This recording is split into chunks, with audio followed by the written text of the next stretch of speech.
ચલો મિત્રો, હવે લિપિડનો અભ્યાસ કરી ગયા છો. હવે એક નવા મહાઅણુની વાત કરીશું આપણે, ન્યુક્લિક એસિડ. તો લેક્ચર નંબર 5 ન્યુક્લિક એસિડનો વિભાગ જોઈશું. ટેક્સ્ટ બુકમાં તો માત્ર વિષમચક્રીય સંયોજનો ન્યુક્લિક એસિડ ટૂંકમાં વાત કરી છે. આપણે થોડી ડિટેલમાં વાત કરીશું. થોડી અહીંયા બધા વિભાગો જોતા જઈએ, નીટમાં પ્રશ્નો પૂછાતા હોય છે એટલે. તો ન્યુક્લિક એસિડની શોધ કઈ રીતે થઈ એની વાત કરીએ પહેલાં. તો DNA ડીઓક્સી રિબોન્યુક્લિક એસિડનું સૌ પ્રથમ અલગીકરણ જોન્સન ફ્રેડરિક મિશર નામના વૈજ્ઞાનિકે કર્યું. તો જોન્સન ફ્રેડરિક મિશર નામના વૈજ્ઞાનિકે કર્યું. તો આ વૈજ્ઞાનિકે માનવના શ્વેત કણોના, આપણા જે શ્વેત કણો છે એ જ્યારે મૃત્યુ પામે, મરી જાય એટલે પસ સેલમાં ફેરવાય છે, તો પરું થઈ જાય છે, આપણે કહીએ છીએ નાશ પામી. જ્યારે લડાઈમાં સૂક્ષ્મજીવો સાથે લડાઈમાં નાશ પામી જાય ત્યારે એ માનવના શ્વેત કણો પરુના કોષોના કોષ કેન્દ્રમાં અજ્ઞાત કાર્ય ધરાવતો નિર્બળ એસિડિક પદાર્થ જોઈને. તો આ વૈજ્ઞાનિકે માનવના શ્વેતકણની અંદર, કે માનવની અંદર રક્તકણમાં કોષ કેન્દ્ર નથી, ત્રાકકણિકાઓની અંદર જે પ્લેટલેટ્સની અંદર પણ એવી કોષ કેન્દ્ર બી નથી, માત્ર શ્વેતકણમાં કોષ કેન્દ્ર છે. અને એ શ્વેતકણો જ્યારે મૃત્યુ પામી જાય, મરી જાય એટલે પસ સેલમાં ફેરવાય છે. તો એ પસ સેલના કોષ કેન્દ્રની અંદર એક અજ્ઞાત નિર્બળ એસિડિક પદાર્થ જોયો, અને એ પદાર્થનું નામ ન્યુક્લિએન. ન્યુક્લિયસની અંદર કોષ કેન્દ્રમાં આ પદાર્થ જોવા મળ્યો એટલે એનું નામ આપ્યું ન્યુક્લિએન. ન્યુક્લિય એટલે ન્યુક્લિયસ, એન એટલે અંદર, ન્યુક્લિયસ એટલે કોષ કેન્દ્ર, એન એટલે અંદર, કોષ કેન્દ્રમાં આ પદાર્થ જોવા મળ્યો, નિર્બળ એસિડિક પદાર્થ હતો. થોડા વર્ષ પછી મિશરે ન્યુક્લિયનમાંથી પ્રોટીન અને ન્યુક્લિક એસિડનું અલગીકરણ કર્યું, કારણ કે એ પદાર્થ ન્યુક્લિયો પ્રોટીન છે. એટલે એમાંથી પ્રોટીન અને ન્યુક્લિક એસિડને શું કર્યું? અલગ કરી દીધું. હિસ્ટોન પ્રકારનું બેઝિક પ્રોટીન છે અને ન્યુક્લિક એસિડ છે. ફોસ્ફોરિક એસિડ છે અંદર, એટલે એસિડિક ગુણધર્મ ધરાવતો હોય છે, બરાબર. તો અલ્ટમાન દ્વારા ન્યુક્લિક એસિડ શબ્દ પ્રયોજવામાં આવ્યો. કયા વૈજ્ઞાનિકે ન્યુક્લિક એસિડ શબ્દ પ્રયોજ્યો? અલ્ટમાન, બરાબર. તો ન્યુક્લિક એસિડ એ રંગસૂત્રનો મુખ્ય બંધારણીય ઘટક છે, કારણ કે જે રંગસૂત્રો છે આપણે ભણીને આવ્યા છીએ કોષ રચનાની અંદર. તો આ રંગસૂત્રો જે રહ્યા એ રંગસૂત્રની અંદર DNA છે, અંદર જનીન ધરાવતી સૂક્ષ્મ રચના છે. તો રંગસૂત્ર એ જનીન ધરાવતી સૂક્ષ્મ રચના છે જે વારસાગત લક્ષણો માટે જવાબદાર છે બધા સજીવોમાં. તો બધા સજીવોની અંદર રંગસૂત્રમાં DNA છે, અને એ વારસાગત લક્ષણો એટલે આનુવંશિક લક્ષણો માટે જવાબદાર છે. ત્યારબાદ જીવાણુ અને વાયરસની અંદર રંગસૂત્રો શોધાયા, બરાબર. તો આપણે અહીંયા ન્યુક્લિક એસિડના બંધારણની અંદર વાત કરીશું. તો આ રીતે એની શોધ થઈ આખી બધી, બરાબર. ન્યુક્લિન પદાર્થ જે જોવા મળ્યો, બરાબર. અને એ ન્યુક્લિક એસિડ જે એસિડિક ગુણધર્મ ધરાવતો તો ફોસ્ફોરિક એસિડને કારણે, એટલે એને આપણે એ ન્યુક્લિનનું નામ આપ્યું ન્યુક્લિક એસિડ.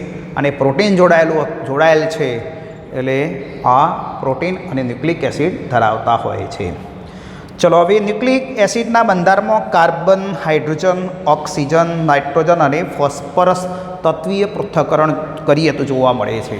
તો કાર્બન, હાઇડ્રોજન, ઓક્સિજન, નાઇટ્રોજન અને ફોસ્ફર, કારણ કે ઓર્ગેનિક છે આ પદાર્થ, બરાબર. તો ન્યુક્લિક એસિડ બે પ્રકારના છે, DNA અને RNA. તો DNAનું પૂરું નામ શું છે? ડીઓક્સી રિબોન્યુક્લિક એસિડ છે. અને RNAનું પૂરું નામ શું છે? Ribonucleic acid. કારણ કે રિબોઝ શર્કરા ધરાવતો ન્યુક્લિક એસિડ છે, પેલો ડીઓક્સી રિબોઝ શર્કરા ધરાવતો ન્યુક્લિક એસિડ છે, બરાબર. તો હવે આ બંને ન્યુક્લિક એસિડના બંધારણમાં કેટલીક સામ્યતા છે, બરાબર, પરંતુ કાર્યો ભિન્ન છે. કારણ કે DNA એ આનુવંશિક માહિતીનો સંગ્રહ કરે છે, લક્ષણોનું વહન કરે છે અને લક્ષણો પ્રદર્શિત બી કરે છે. DNA આ કાર્ય કરી રહી છે. આરએનએ જે રહ્યું એ ડીએનએ પાસેથી માહિતી મેળવી બરાબર મેસેન્જર આરએનએ બનાવે છે અને રિબોઝોમ પર ગોઠવાઈ પ્રોટીન બનાવવાનું કામ કરે છે બરાબર. તો આ બંનેના કાર્યો ભિન્ન છે પણ બંધારણમાં કેટલીક સામ્યતા જોવા મળતી હોય છે બરાબર. બંને બી પોલીન્યુક્લિયોટાઇડ શૃંખલાઓ છે, આમાં 2 છે, આમાં 1 છે બરાબર. તો ન્યુક્લિક એસિડ ઘણા કોઈપણ જીવંત પેશીઓના એસિડ અદ્રાવ્ય ભાગ જે અવક્ષેપરૂપ ભાગ વધ્યો હતો કારણ આપણે કર્યું હતું એટલે ઉપર પૂછા જેવો જે બધો ભાગ વધ્યો હતો એની અંદર અદ્રાવ્ય ભાગ છે, એસિડ અદ્રાવ્ય ભાગ છે. તો એસિડ અદ્રાવ્ય ભાગમાં ન્યુક્લિક એસિડ મહાઅણુ જોવા મળે છે અને એક પોલીન્યુક્લિયોટાઇડ છે. તો ન્યુક્લિક એસિડ એક શું છે? પોલિમર છે. કોનો? ન્યુક્લિયોટાઇડનો. એટલે એ પોલીન્યુક્લિયોટાઇડ છે એટલે મહાઅણુ પોલિમર છે પદાર્થ આવી બરાબર. ચલો હવે ન્યુક્લિક એસિડ એની અંદર પોલીન્યુક્લિયોટાઇડ આવેલા હોય છે. ડીએનએમાં 2 પોલીન્યુક્લિયોટાઇડ શૃંખલાઓ છે અને આરએનએમાં 1 પોલીન્યુક્લિયોટાઇડ શૃંખલા છે. તો આ પોલીન્યુક્લિયોટાઇડ શૃંખલાની અંદર ન્યુક્લિયોટાઇડ એનો મોનોમર છે. પોલીન્યુક્લિયોટાઇડનો મોનોમર કોણ? ન્યુક્લિયોટાઇડ. ન્યુક્લિયોટાઇડનો પોલિમર કોણ? પોલીન્યુક્લિયોટાઇડ બરાબર. તો આ ન્યુક્લિક એસિડ છે એ ન્યુક્લિયોટાઇડનો પોલિમર છે. તો આપણે આગળ જોઈશું બધા બંધારણીય ઘટકો એટલે ખ્યાલ આવશે કઈ રીતે બને છે એ. ચલો હવે આ ન્યુક્લિયોટાઇડ છે એની અંદર જોઈએ તો 3 ઘટકો છે બંધારણીય ઘટકો. આલ્ડો પેન્ટો શર્કરા, વિષમ ચક્રીય ઘટક નાઇટ્રોજન બેઝ અને ફોસ્ફોરિક એસિડ છે બરાબર. તો અહીંયા આપણે આલ્ડો પેન્ટો શર્કરા વિશે ડિટેલમાં ભણીને આવ્યા છે બંધારણ સાથે આપણે આગળ બરાબર મોનોસેક્રાઇડ ભણ્યા એ વખતે. તો આલ્ડો પેન્ટો શર્કરાઓ 2 હતી, રિબોઝ અને ડીઓક્સી રિબોઝ બરાબર. આ રિબોઝ છે એનું બંધારણ સૂત્ર આપણે લખ્યું હતું અહીંયા જુઓ બરાબર. અહીંયા HOH હશે બીજા કાર્બન પર.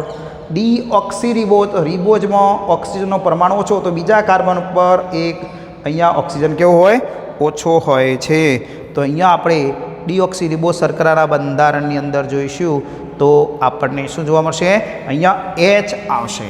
અહીંયા શું થશે? આપણે ઓક્સિજન દૂર થઈ જાય અહીંયાથી એટલે આપણે હાઇડ્રોજન જ એકલો આવે બરાબર. તો અહીંયાથી ઓક્સિજન દૂર થયેલો છે એટલે ડીઓક્સી રિબોઝ શર્કરા થઈ જશે બરાબર. ચલો આ 2 શર્કરાઓ આપણે ભણી લીધી હતી.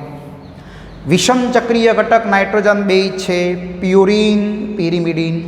પિરિનમાં એડેનિન ગ્વાનિન આવશે. પિરિમિડિનની અંદર યુરેસિલ છે, સાઇટોસિન છે અને થાઇમિન છે. એના બંધારણ એની કમ્પ્લીટલી ડિટેલમાં પ્રશ્નો જોઈએ છે આપણે. ફોસ્ફોરિક એસિડનું સૂત્ર આપણે લખી દીધું છે H3PO4. આનું ટૂંકું લખવું હતો H3PO4. તો ફોસ્ફોરિક એસિડનો ઘટક આવેલો હોય છે. તો હવે આપણે નાઇટ્રોજન બેઝ ભણીએ બરાબર. તો નાઇટ્રોજન બેઝ વિષમ ચક્રીય સંયોજન નાઇટ્રોજન બેઝની વાત કરીશું બરાબર. તો એમાંથી પણ હેતુલક્ષી પ્રશ્નો બધા પૂછાતા હોય છે બંધારણીય સૂત્રને અનુલક્ષીને.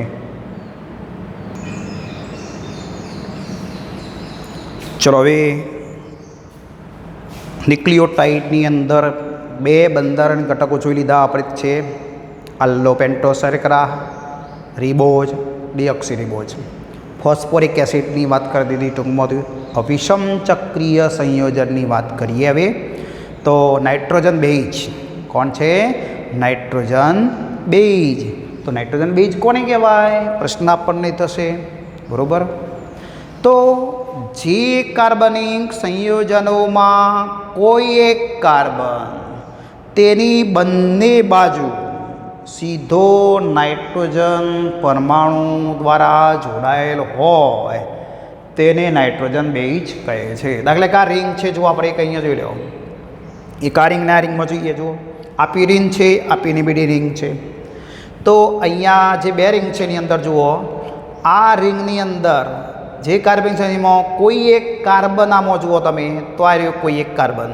તો એની બંને બાજુ નાઇટ્રોજનથી સીધો જોડાયેલો છે. આ બાજુ સીધો નાઇટ્રોજન, આ બાજુ બી સીધો નાઇટ્રોજન બરાબર. આ રિંગમાં જુઓ આ રિંગમાં જુઓ આ કાર્બન બંને બાજુ સીધો નાઇટ્રોજન, આ બાજુ બી સીધો નાઇટ્રોજન બરાબર. આ રિંગમાં જુઓ આ રિંગમાં આ કાર્બન તો બંને બાજુ અહીંયા સીધો નાઇટ્રોજન, આ બાજુ બી નાઇટ્રોજન સીધો. તો જે કાર્બનિક સંયોજનોમાં કોઈ એક કાર્બન તેની બંને બાજુ તેની બંને બાજુ સીધો નાઇટ્રોજન પરમાણુ દ્વારા જોડાયેલો હોય તેને નાઇટ્રોજન બેઝ કહે છે. અને ચક્રીય રચના છે, વિષમ ચક્રીય સંયોજન છે. આવું કેવું છે? વિષમ ચક્રીય સંયોજન છે, ચક્રીય સ્વરૂપમાં હોય છે, રિંગ સ્વરૂપ રચના ધરાવે છે એમ કહેવાનો મતલબ. તો બે પ્રકારના છે નાઇટ્રોજન બેઝ, પ્યુરિન, પિરિમિડિન. તો પ્યુરિનની અંદર બે રિંગ હોય તો એક આખી અરે કરતી દેખાય છે જુઓ આ ટાઈપ, બરાબર. પિરિમિડિનમાં એક જ રિંગ છે, એક જ રિંગ આવેલી છે જુઓ, તો એક જ રિંગ છે. ઉદાહરણ એમાં એડેનિન અને ગ્વાનિન છે. આમાં થાઇમિન, સાઇટોસિન અને યુરેસિલનો સમાવેશ થાય. 3 નાઇટ્રોજન બેઝ આવશે એમાં. તો એડેનિન અને ગ્વાનિન બંને ડીએનએ અને આરએનએની રચનામાં હોય છે. તો ડીએનએમાં પણ એડેનિન ગ્વાનિન આવશે, આરએનએમાં આ ગ્વાનિન અને એડેનિન આવશે, બરાબર. બે આવી ગયેલા હોય છે. અહીંયા જુઓ તમે, તો પિરિમિડિન ડીએનએમાં યુરેસિલ ના હોય તો કોણ હોય? થાઇમિન અને સાઇટોસિન હોય, બરાબર. આરએનએમાં થાઇમિન હોતો નથી, બરાબર. આરએનએમાં થાઇમિન હોતો નથી તો છે શું? યુરેસિલ અને સાઇટોસિન છે, યુરેસિલ અને સાઇટોસિન આવશે, બરાબર. ચલો આમાં 5 કાર્બન 4 નાઇટ્રોજન ધરાવે.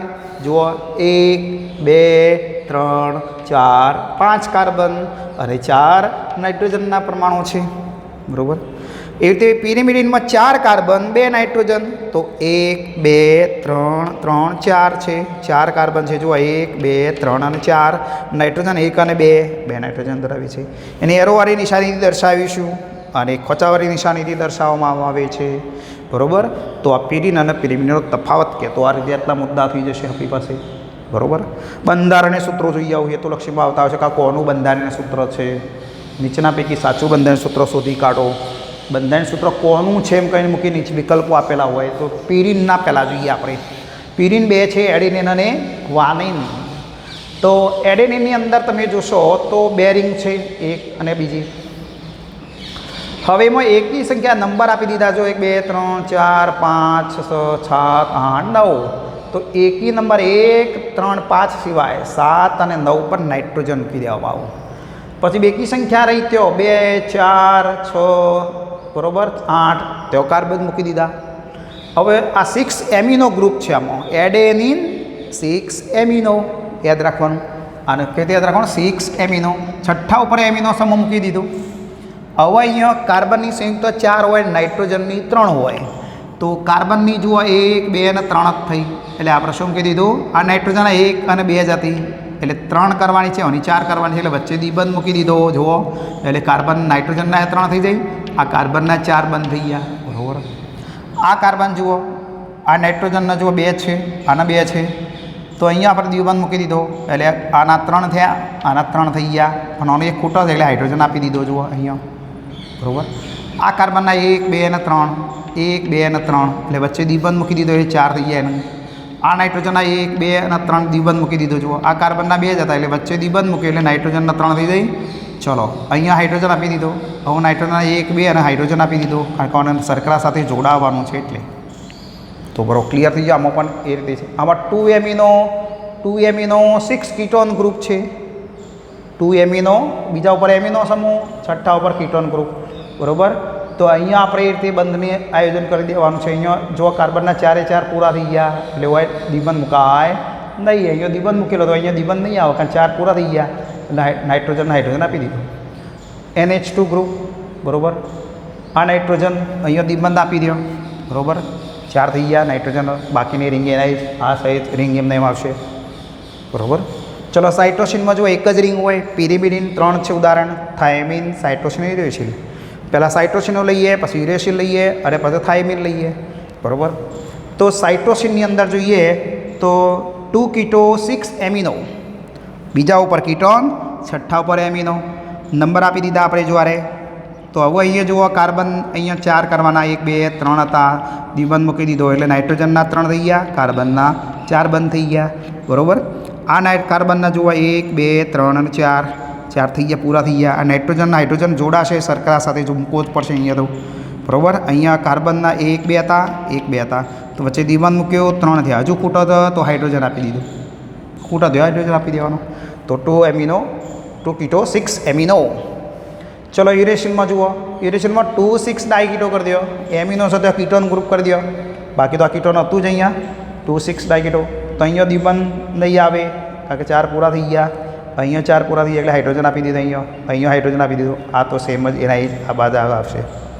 चलो थायमिन में शुं थशे, आनो यूरेसिल ज छे, 5 मिथाइल यूरेसिल, 5मा कार्बन पर मिथाइल ग्रुप मूकी दो, बाकी तो 2,6 डायकीटो है बराबर, और 5मा ऊपर मिथाइल CH3 मूकी दो એટલે કોણ થઈ ગયું, થાઇમિનનું સૂત્ર થઈ ગયું બરાબર।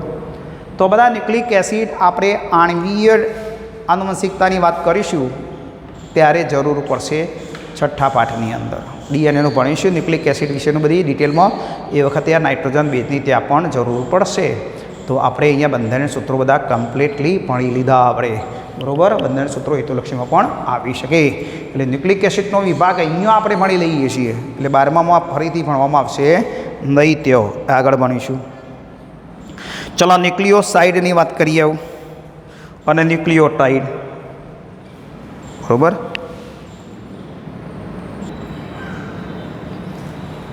ચલો ન્યુક્લિયોસાઇડની વાત કરીશું આપણે, તો ન્યુક્લિયોસાઇડ કોને કહેવાય એની વાત કરીએ આપણે બરાબર। તો આલ્ડોપેન્ટોઝ શર્કરાના પ્રથમ કાર્બન સાથે, આ પહેલો કાર્બન છે, આ બીજો છે, ત્રીજો, ચોથો અને આ પાંચમો, તો પહેલો, બીજો, ત્રીજો, ચોથો અને પાંચમો છે બરાબર। તો આલ્ડોપેન્ટોઝ શર્કરાના પ્રથમ કાર્બન સાથે પ્યુરિન કે પિરિમિડિન નાઇટ્રોજન બેઝ જોડાઈને, અહીંયા OH હતો, અહીંયા H હતો, આ નિર્જલીકરણની ક્રિયાથી જોડાઈ ગયા અહીંયા બરાબર। તો આલ્ડોપેન્ટોઝ શર્કરાના પ્રથમ કાર્બન સાથે પ્યુરિન કે પિરિમિડિન નાઇટ્રોજન બેઝ જોડાઈને બનતી રચનાને ન્યુક્લિયોસાઇડ કહે છે। તો આલ્ડોપેન્ટોઝ શર્કરાના પ્રથમ કાર્બન સાથે પ્યુરિન કે પિરિમિડિન નાઇટ્રોજન બેઝ જોડાઈને બનતી રચનાને ન્યુક્લિયોસાઇડ કહીશું બરાબર। જો આલ્ડોપેન્ટોઝ શર્કરા તરીકે રિબોઝ હોય તો રિબોઝ સાથે નાઇટ્રોજન બેઝ જોડાય તો રિબો ન્યુક્લિયોસાઇડ બને બરાબર। અરે ડીઓક્સીરિબો શર્કરા હોય તો એની સાથે નાઇટ્રોજન બેઝ જોડાય તો ડીઓક્સીરિબો ન્યુક્લિયોસાઇડ બનશે બરાબર। તો અહીંયા આર શર્કરા છે એટલે રિબોઝ, આ ડી એટલે ડીઓક્સીરિબો શર્કરા લીધી આપણે। એક બંધારણ સૂત્ર જોઈએ, રિબોઝ સાથે પહેલા કાર્બન સાથે કોણ જોડાયું, નાઇટ્રોજન બેઝ એડેનિન જોડાય છે બરાબર, એડિનોસાઇન કહેવાય એને। કયા પ્રકારનો ન્યુક્લિયોસાઇડ બન્યો, એડિનોસાઇન। એવા ઉદાહરણ જોઈ લઈએ, રિબોઝ સાથે એડેનિન જોડાય તો એડિનોસાઇન, રિબોઝ સાથે ગ્વાનિન જોડાય તો ગ્વાનોસાઇન, રિબોઝ સાથે સાઇટોસિન જોડાય તો સાઇટિડિન, અને રિબોઝ સાથે યુરેસિલ જોડાય તો યુરિડિન। તો યુરિડિન એ આરએનએમાં માત્ર યુરિડિન આવેલ છે બરાબર। તો અહીંયા યુરિડિન આરએનએમાં માત્ર હોય છે, તો યુરિડિન શું છે, ન્યુક્લિયોસાઇડ છે। કર્ણાટકની અંદર નીટમાં 2013માં આ પ્રશ્ન પૂછેલો હતો યુરિડિનનો। તો આરએનએમાં માત્ર આવેલો છે યુરિડિન બરાબર। તો nucleoside A, B nucleotide, C purine, D pyrimidine. Uracil હોય તો એ આપણે પિરિમિડિન નાઇટ્રોજન બેઝ કહેવાય, પણ આ તો યુરિડિન છે, તો યુરિડિન એ શું છે, ન્યુક્લિયોસાઇડ છે, રિબો શર્કરા ધરાવતો એટલે આરએનએમાં હોય બરાબર, એટલે ન્યુક્લિયોસાઇડ વિકલ્પ પસંદ કરવો પડે। આ તો ન્યુક્લિયોસાઇડ બનીએ છીએ આપણે, એટલે યુરિડિન એ ન્યુક્લિયોસાઇડ છે ઓકે ફાઇન। ચલો આગે જોઈએ, ડીઓક્સીરિબો શર્કરા હોય તો ડીઓક્સીરિબો એડિનોસાઇન, તો ડીઓક્સીરિબો સાથે એડેનિન જોડાય એટલે ડીઓક્સીરિબો એડિનોસાઇન, ડીઓક્સીરિબો શર્કરા સાથે ગ્વાનિન જોડાય તો ડીઓક્સીરિબો ગ્વાનોસાઇન, ડીઓક્સીરિબો શર્કરા સાથે સાઇટોસિન જોડાય તો ડીઓક્સીરિબો સાઇટિડિન, અને ડીઓક્સીરિબો શર્કરા સાથે થાઇમિન, કારણ કે ડીએનએમાં થાઇમિન હોય, યુરેસિલ હોય નહીં બરાબર, એટલે ડીઓક્સીરિબો થાઇમિડિન। અહીંયા યુરેસિલ હોય, અહીંયા થાઇમિન હોય ડીએનએમાં બરાબર, તો આ આપણા ન્યુક્લિયોસાઇડ થઈ ગયા, બરાબર. તો અહીંયા આપણને એક યુરેસિલનું અને એડેનિનના ન્યુક્લિયોસાઇડ બે ટેક્સ્ટ બુકમાં દોરીને આપેલા છે. તો યુરેડિન શું છે? આરએનએ રિબોન્યુક્લિક એસિડમાં આવેલો હોય, બરાબર. તો એ ન્યુક્લિયોસાઇડ છે યુરેડિન, બરાબર. તો યુરેડિનની આપણે વાત કરી દીધી. ચલો બીજી વાત કરીએ આપણે, ન્યુક્લિયોટાઇડ જોઈએ. હવે આ ન્યુક્લિયોસાઇડ બની લીધા આપણે, બરાબર. હવે ન્યુક્લિયોટાઇડની વ્યાખ્યા જોઈએ. ન્યુક્લિયોસાઇડ, આ ન્યુક્લિયોસાઇડ કહેવાય. ન્યુક્લિયોસાઇડમાં પાંચમા કાર્બન સાથે, આ પાંચમો કાર્બન છે જુઓ, તો અહીંયા પહેલો છે, આ બીજો, ત્રીજો, ચોથો, પાંચમો. તો પહેલા કાર્બન સાથે કોણ જોડાયું? Nitrogen base જોડાયું. તો પાંચમા કાર્બન સાથે કોણ જોડ્યું છે? ફોસ્ફોરિક એસિડ, ફોસ્ફેટ નાણું જોડાય છે જુઓ. તો અહીંયા ન્યુક્લિયોસાઇડ છે, આખો ન્યુક્લિયોસાઇડ છે. અને ન્યુક્લિયોસાઇડમાં શર્કરાના પાંચમા કાર્બન સાથે કોણ જોડાય છે? ફોસ્ફેટ જોડાય છે. અને શું બનાવે છે? એ બનતી રચનાને ન્યુક્લિયોટાઇડ કહીશું, બરાબર. તો ન્યુક્લિયોસાઇડમાં શર્કરાના પાંચમા કાર્બન સાથે કોણ? ફોસ્ફેટ જોડાઈને બનતી આ રચનાને શું કહેવાય? ન્યુક્લિયોટાઇડ કહીશું. અથવા બીજી વ્યાખ્યા થાય, આલ્ડોપેન્ટોઝ શર્કરાના પ્રથમ કાર્બન સાથે નાઇટ્રોજન બેઝ અને પાંચમા કાર્બન સાથે ફોસ્ફેટ જોડાઈને બનતી આ રચનાને શું કહેવાય? ન્યુક્લિયોટાઇડ કહીશું, બરાબર. એટલે આલ્ડોપેન્ટોઝ સાથે નાઇટ્રોજન બેઝ અને ફોસ્ફેટ જોડાય એટલે ન્યુક્લિયોટાઇડ બની જાય. ચલો હવે આલ્ડોપેન્ટોઝ તરીકે રિબોઝ હોય તો રિબોઝ સાથે નાઇટ્રોજન બેઝ જોડાય, પિરીન કે પિરિમિડિન અને ફોસ્ફેટ જોડાય તો રિબોન્યુક્લિયોટાઇડ બને, બરાબર. અને ડિઓક્સીરિબો શર્કરા હોય અને એની સાથે નાઇટ્રોજન બેઝ જોડાય તો અને ફોસ્ફેટ જોડાશે તો ડીઓક્સીરિબો ન્યુક્લિયોટાઇડ બની જશે. ડીઓક્સીરિબો ન્યુક્લિયોટાઇડ બની. તો જોઈએ ઉદાહરણ બધા. રિબોઝ સાથે એડેનિન અને ફોસ્ફેટ જોડાય તો એડિનોસાઇન મોનોફોસ્ફેટ, AMP કહેવાય ને. એડિનોસાઇન મોનોફોસ્ફેટ, કારણ કે એક જ ફોસ્ફેટ જોડાય છે, બરાબર. ચલો રિબોઝ સાથે ગ્વાનિન અહીંયા આવે, ગ્વાનિન હોય અને ફોસ્ફેટ જોડાય તો ગ્વાનોસાઇન મોનોફોસ્ફેટ, GMP કહીશું. રિબોઝ સાથે સાઇટોસિન નાઇટ્રોજન બેઝ અને ફોસ્ફેટ જોડાય તો સાઇટીડીન મોનોફોસ્ફેટ, CMP કહીશું, બરાબર. રિબોઝ સાથે યુરેસિલ નાઇટ્રોજન બેઝ અને ફોસ્ફેટ જોડાય તો ઇરિડીન મોનોફોસ્ફેટ, UMP કહીશું આપણે. શું કહેશો? UMP કહેવાય. તો બધા ન્યુક્લિયોટાઇડ બન્યા રિબોઝ શર્કરાવાળા, બરાબર.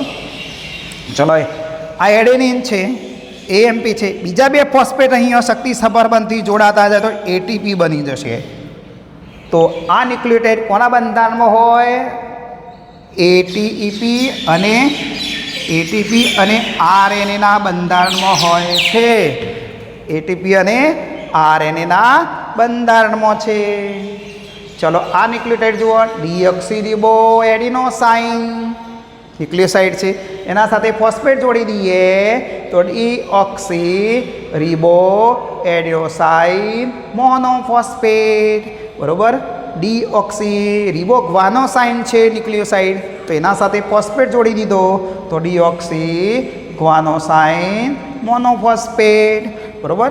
ડીઓક્સીરિબો સાઇટીડીન ન્યુક્લિયોસાઇડ છે, તો એની સાથે ફોસ્ફેટ જોડી દઈએ તો DCMP બને, ડીઓક્સી રિબો સાઇટીડીન મોનોફોસ્ફેટ, બરાબર. ડીઓક્સી રિબો થાઇમિડિન સાથે ફોસ્ફેટ જોડાઈ જાય તો ડીઓક્સી રિબો થાઇમિડિન મોનોફોસ્ફેટ બની જશે, બરાબર. આ બધા કયા બન્યા? ડીઓક્સી રિબો ન્યુક્લિયોટાઇડ બન્યા. DNAના બંધારણમાં હોય છે. આ કોના બંધારણમાં છે? DNAના બંધારણમાં હોય છે અરે ન્યુક્લિયોટાઇડ, બરાબર. તો આપણે ન્યુક્લિયોસાઇડ અને ન્યુક્લિયોટાઇડની વાત કરી દીધી, બરાબર. તો એડિનિલિક એસિડ એક શું છે? ન્યુક્લિયોટાઇડ છે. એડિનિલિક એસિડ પણ કહેવાય છે. વાનેલિક એસિડ પણ કહીશું, સાઇટિડિનિક એસિડ, થાઇમિડિનિક એસિડ કહીશું આપણે. તો આ ન્યુક્લિયોટાઇડની આપણે વાત કરી દીધી. હવે આપણે બે ન્યુક્લિયોટાઇડ જોડાય છે કયા બંધથી અને ડાયન્યુક્લિયોટાઇડ બને એની વાત કરીએ. બરાબર, એનાથી વધારે બધા જોડાય તો પોલીન્યુક્લિયોટાઇડ જોડાયેલા છે એની બને. આપણે એક સૂત્ર આખું ડાયન્યુક્લિયોટાઇડનું જોઈ લઈએ, આખું સૂત્ર બંધારણીય સૂત્ર સાથે, પછી વાત કરીએ આપણે. બરાબર,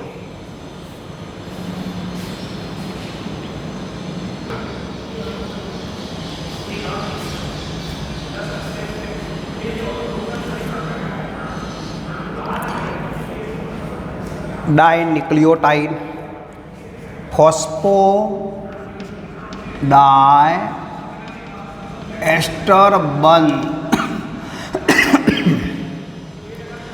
तो अहींया आपणे बे क्रमिक न्यूक्लियोटाइडना एकमो, एक न्यूक्लियोटाइड बीजो न्यूक्लियोटाइड. तो बे क्रमिक न्यूक्लियोटाइड आ एक नंबर है, आ बीजा नंबरनो है. तो बे क्रमिक न्यूक्लियोटाइड एकबीजा साथे निर्जलीकरणनी क्रियाथी पाणीनो एक अणु गुमावी परस्पर जो पाणी OH आनो OH हतो, IH आनो OH लई लीधो. बराबर, तो पाणीनो एक अणु गुमावी परस्पर जे बंधथी जोड़ाय छे COPOC.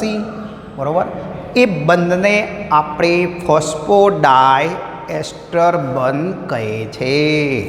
तो आ फॉस्फेट जे रहे एक एस्टर बंध आई रह्यो CO, पछी CO बे एस्टर फॉस्फेट, फॉस्फोडाय एस्टर बंध जोड़ाई जाइने बनती आ रचना ने डाय न्यूक्लियोटाइड कहे छे. बराबर, तो बे क्रमिक न्यूक्लियोटाइडना एकमो एकबीजा साथे निर्जलीकरणनी क्रियाथी एटले पाणीनो एक अणु गुमावे छे. बराबर, तो आ निर्जलीकरणनी क्रिया थई. पहली शर्करानो तीजो कार्बननो OH, बीजी शर्कराना પાંચમા कार्बननो फॉस्फेटनो OH. बराबर, तो आ निर्जलीकरणनी क्रियाथी पाणीनो एक अणु गुमावी परस्पर अहींया तो निर्जलीकरणथी एस्टर बंध बने तो फॉस्फो एस्टर बंध कहेवाय. फॉस्फेट जोड़ाय छे, आ फॉस्फो एस्टर बंध है. अहींया O है ज, अहींया आपणे लखता नहीं पण O है ज, पछी एस्टर एक एस्टर बंध है, फॉस्फो एस्टर बंध थी जोड़ाया है. पण अहींया बे जोड़ाया, जुओ अहींया phospho ester, phospho ester, phospho di ester बंध थी जोड़ाईने बनती रचना ने डाइन्यूक्लियोटाइड कहीशुं. तो आवा अनेक, आ तो बे जोड़ाया, तीजो जोड़ाय, चौथो जोड़ाय. तो अनेक न्यूक्लियोटाइडना एकमो एकबीजा साथे फॉस्फोडायस्टर बंधथी जोड़ाईने बनती लांबी श्रृंखलाने शुं कहेवाय? पॉलीन्यूक्लियोटाइड. तो बोलो कयो बंध आवे न्यूक्लियोटाइड वच्चे? फॉस्फोडायस्टर बंध आवशे. बरोबर, तो आपणे अगाऊ बधा बंधो पण घणा बधा भणीने आव्या छीए आपणे. बरोबर, तो पॉलीसेकेराइड बन्या हता. तो कयो बंध हतो? ग्लाइकोसिडिक बंध हतो. एमिनो एसिड जोड़ाता प्रोटीन बनतो तो पॉलीन्यूक्लियोटाइड पॉलीपेप्टाइड श्रृंखला बनती थी. तो पेप्टाइड बंध तो प्रोटीन में. बराबर, पॉलीसेकेराइड में ग्लाइकोसिडिक बंध होय. लिपिड में कयो हतो? फैटी एसिड अने ग्लिसरॉल वच्चे एस्टर बंध हतो. हवे पॉलीन्यूक्लियोटाइड भण्या तमे तो एमां कयो बंध आववाना? बधा फॉस्फोडाय एस्टर बंध आवशे. भलो क्लियर थई गयुं, बंध बधा क्लियर थई गया बधाना. ओके, हेतुलक्षी प्रश्न आवड़ी जाए. RNA में एक ज पॉलीन्यूक्लियोटाइड श्रृंखला होय, DNA में बे पॉलीन्यूक्लियोटाइड श्रृंखलाओ आवेली होय छे. तो DNA में बे एक सीधी रेख ऊंधी गोठवायेली छे. तो DNA ની રચના આપણે આગળ ભણવાના છીએ. બરોબર, ન્યુક્લિક એસિડ વિશે ભણીશું. ચલો હવે DNA નું રચનાની વાત કરી લઈએ. વોટસન અને ક્રિકનો DNA નું मॉडलनी बात करीशुं. बरोबर,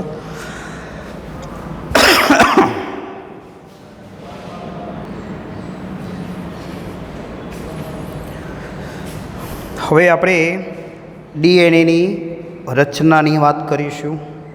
बरोबर, वॉटसन अने क्रिक નું પ્રખ્યાત મોડલ DNA ની એક દ્વિતીય સંરચનાને પ્રદર્શિત કરે છે। આ મોડલ મુજબ ડીએનએ બેવડી કુંતલમય રચના સ્વરૂપે જોવા મળે છે। વોટસન અને ક્રિક નામના વૈજ્ઞાનિકોએ સૌ પ્રથમ 19મી સદીની સૈકાના ઉત્તરાર્ધમાં થઈ હતી શોધ, અને એનું સંપૂર્ણ અને વ્યવસ્થિત મોડલ દર્શાવતું જે અણુ મોડલ છે એનું માન વોટસન અને ક્રિક વૈજ્ઞાનિકોને ફાળે જાય છે।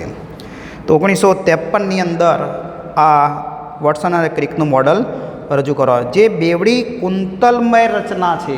તો એક કુંતલ આવી રહ્યું જુઓ, બરાબર, બીજું કુંતલ આવી રહ્યું, તો બેવડી કુંતલમય રચના છે। કેવી છે? બેવડી કુંતલમય રચના ધરાવે છે। હવે પોલીન્યુક્લિયોટાઇડ ડીએનએની રચનામાં બે પોલીન્યુક્લિયોટાઇડ શૃંખલાઓ પરસ્પર વિરુદ્ધ દિશામાં સમાંતર ગોઠવાય છે। જોવા રહી તો અહીંયા બે પોલીન્યુક્લિયોટાઇડ શૃંખલા છે, એક પોલીન્યુક્લિયોટાઇડ શૃંખલા રહી, બીજી પોલીન્યુક્લિયોટાઇડ શૃંખલા છે, બરાબર। તો એક સીધી છે જોવા રહી, એક ઊંધી છે, તો બંને સમાંતર એકબીજાને કેવી વિરુદ્ધ દિશામાં ગોઠવાયેલી છે, બરાબર। તો બંને શૃંખલાઓ એકબીજા સાથે સંકળાઈને પરસ્પર અમળાય છે, જેથી ડીએનએની રચના બંને શૃંખલાઓ વિરુદ્ધ દિશામાં ગોઠવાયેલી છે અને એકબીજા સાથે એવી રીતે અમળાય છે કે કોના જેવી રચના બની? કુંતલાકાર નિસરણી જેવી રચના બને છે। તો બંને શૃંખલાઓ પરસ્પર એકબીજા સાથે એવી રીતે અમળાય છે કે કોના જેવી રચના બની જાય? કુંતલાકાર સીડી જેવી રચના બની જાય। જૂથ પંચાયતની ટોકીની સીડીઓ જોઈ જઈએ આપણે, કુંતલાકાર છે, બરાબર, તો એવી રચના બની જશે। ચલો, હવે બે પોલીન્યુક્લિયોટાઇડની બે શૃંખલાઓ વચ્ચે આવેલા જોડાણમાં એક ન્યુક્લિયોટાઇડ પર પિરિન પ્રકારનો નાઇટ્રોજન બેઝ હોય તો સામેની શૃંખલા પર કોણ છે? પિરિમિડિન નાઇટ્રોજન બેઝ નબળા હાઇડ્રોજન બંધથી જોડાય છે। તો આ પોલીન્યુક્લિયોટાઇડ જે શૃંખલા છે એમાં એક શૃંખલા પરના પિરિન પ્રકારનો નાઇટ્રોજન બેઝ હોય તો સામેની શૃંખલા પર જુઓ, પોલીન્યુક્લિયોટાઇડની સામેની શૃંખલા પર પિરિમિડિન નાઇટ્રોજન બેઝ નબળા હાઇડ્રોજન બેઝથી જોડાય છે। ટૂંકમાં બંને જે ન્યુક્લિયોટાઇડ શૃંખલાઓ છે એ એકબીજા સાથે નાઇટ્રોજન બેઝ દ્વારા જોડાયેલ છે, અને એ નાઇટ્રોજન બેઝ પિરિન, તો સામે પિરિમિડિન છે, તો પ્યુરિન, તો સામે કોણ છે? પિરિમિડિન છે, પિરિમિડિન છે। પિરિમિડિન હોય તો સામે પ્યુરિન હોય, બરાબર। તો અહીંયા આપણે એડેનિન, તો સામે થાઇમિન ટી જોડાય છે બે નબળા હાઇડ્રોજન બંધથી। થાઇમિન પિરિમિડિન હોય તો સામે એ એડેનિન આવે છે, તો બે નબળા હાઇડ્રોજન બંધથી। ગ્વાનિન સાઇટોસિન સાથે ત્રણ નબળા હાઇડ્રોજન બંધથી જોડાય છે। સાઇટોસિન ગ્વાનિન સાથે ત્રણ નબળા હાઇડ્રોજન બંધથી જોડાય છે। અહીંયા પ્યુરિન અને પિરિમિડિન એકબીજા સાથે નબળા હાઇડ્રોજન બંધથી જોડાયેલા હોય છે। આમાં આપણે જોઈએ તો એ અને ટી બે નબળા હાઇડ્રોજન બંધથી છે। એ અને ટી અને એ બે નબળા હાઇડ્રોજન બંધથી છે। જી અને સી અને જી તો ત્રણ નબળા હાઇડ્રોજન બંધથી જોડાયેલા હોય છે। તો અહીંયા આપણે કહી શકીએ કે ભાઈ પ્રત્યેક શૃંખલા કુંતલાકાર નિસરણી જેવી જે રચના બને છે એ કુંતલના દરેક પગથિયા બીજા પગથિયાથી 36° ખૂણે વળેલા હોય છે। તો આ પગથિયું કુંતલાકારે જે આમ વળે છે આમ, એ કેટલા અંશને વળેલો? 36° ખૂણે વળેલા હોય છે આ પગથિયા રે, બરાબર। તો અહીંયા આપણને ડીએનએમાં પ્રત્યેક અણુમાં પ્યુરિન અને પિરિમિડિનનું પ્રમાણ સરખું જ હોય। કેમ કે એક શૃંખલા ઉપર આપણે પ્યુરિન હોય તો સામે કોણ હોય? પિરિમિડિન હોય। અહીંયા પિરિમિડિન હોય તો સામે પ્યુરિન હોય, એટલે આપણે પ્યુરિન અને પિરિમિડિનનું પ્રમાણ કેટલું હોય? સરખું જ હોય છે। તો છારગ્રાફના નિયમ મુજબ A બરાબર T, G બરાબર C પ્રમાણ કેવું હોય? સરખું હોય। જેટલા G હોય એટલા C હોય, અને C હોય એટલા G હોય, થઈ ગયું। તો આ પ્યુરિન અને પિરિમિડિનનું પ્રમાણ કેવું હોય છે? સરખું હોય છે। તો ડીએનએના એક સંપૂર્ણ કુંતલ જે કુંતલાકારે વળે એક કુંતલ અહીંથી શરૂ કરીને અમે એક રાઉન્ડ પૂરો થાય એટલે એક કુંતલ કહેવાય. એક કુંતલ પૂર્ણ કેટલું છે લંબાઈ? 34 એંગસ્ટ્રોમ એની લંબાઈ છે. અને જે અંદર પગથિયા છે એટલે કે ન્યુક્લિયોટાઇડની જે જોડ છે આખી આવી આ જોડ છે એ કેટલા ખૂણે કુંતલમાં વળેલી હોય? 36 અંશના ખૂણે એ વળેલી હોય છે. તો 36 અંશના ખૂણે વળેલા હોય છે. બરાબર. ચલો હવે એક કુંતલની લંબાઈ કેટલી? 34 એંગસ્ટ્રોમ છે. એમાં આમાં 10 જોડ પગથિયો આવેલા હોય એટલે 10 જોડ ન્યુક્લિયોટાઇડ આવેલા હોય છે. એક જોડ, આ એક જોડ, આ બીજી જોડ, આ ત્રીજી જોડ, ચોથી જોડ, એવી 10 જોડ ન્યુક્લિયોટાઇડ એક સંપૂર્ણ કુંતલમાં આવેલી હોય છે. તો બે પગથિયા વચ્ચેનું, બે જોડો વચ્ચેનું અંતર કેટલું થયું? એ વચ્ચે અંતર કેટલું છે? 34/10, 34/10 3.4 એંગસ્ટ્રોમ થાય. લંબાઈ 34 છે, એમાં 10 જોડ ન્યુક્લિયોટાઇડ આવા આવે છે. તો બે જોડ ન્યુક્લિયોટાઇડ વચ્ચે અંતર કેટલું હશે? 3.4 એંગસ્ટ્રોમ હોય છે. કેટલું હોય? 3.4 એંગસ્ટ્રોમ હોય છે.